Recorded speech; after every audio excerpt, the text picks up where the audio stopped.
The xiphos is a double-edged, one-handed Iron-Age straight shortsword used by the ancient Greeks. It was a secondary battlefield weapon for the Greek armies after the dory or javelin.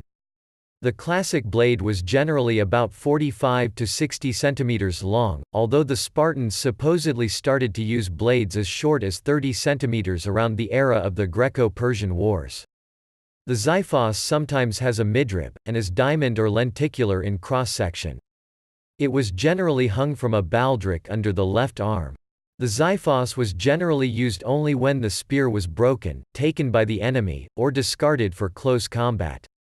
Very few xiphoi seem to have survived. Stone's Glossary has the xiphos being a name used by Homer for a sword. The entry in the book says that the sword had a double-edged blade widest at about 2/3 of its length from the point, and ending in a very long point. The name xiphos apparently means something in the way of penetrating light. According to researcher and swordsmith Peter Johnsson, the xiphos leaf-shaped design lent itself to both cutting and thrusting.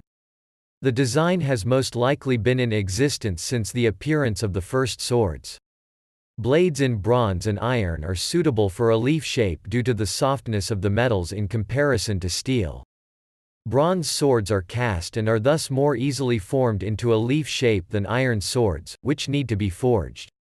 The early xiphos was a bronze sword, and in the classical period, would have been made of iron.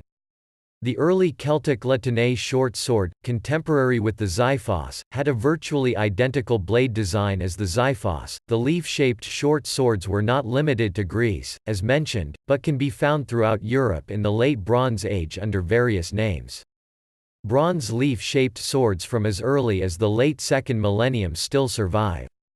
The Urnfield culture is associated with the use of the leaf-shaped bronze short sword. It is generally thought that iron swords had replaced bronze swords by the early La Tène culture about 500 BC. During the Halstatt culture, a mixture of bronze and iron swords seem to have existed side by side. Iron tends to become severely oxidized over the years, and few iron swords have survived, in contrast to bronze swords that age very well. Thus, much is known regarding the sword during the Bronze Age but less so in the early Iron Age. Bronze thrusting swords from the 2nd millennium still exist in excellent condition. The word is attested in Mycenaean Greek Linear B form as 𝀥𝀯𝀟𝀟.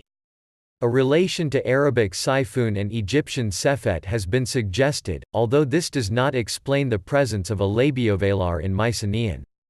One suggestion connects Ossetic 𝀥𝀯𝀟𝀜 sickle, which would point to a virtual Indo-European *𝐀𝐥𝀯𝀟𝀜.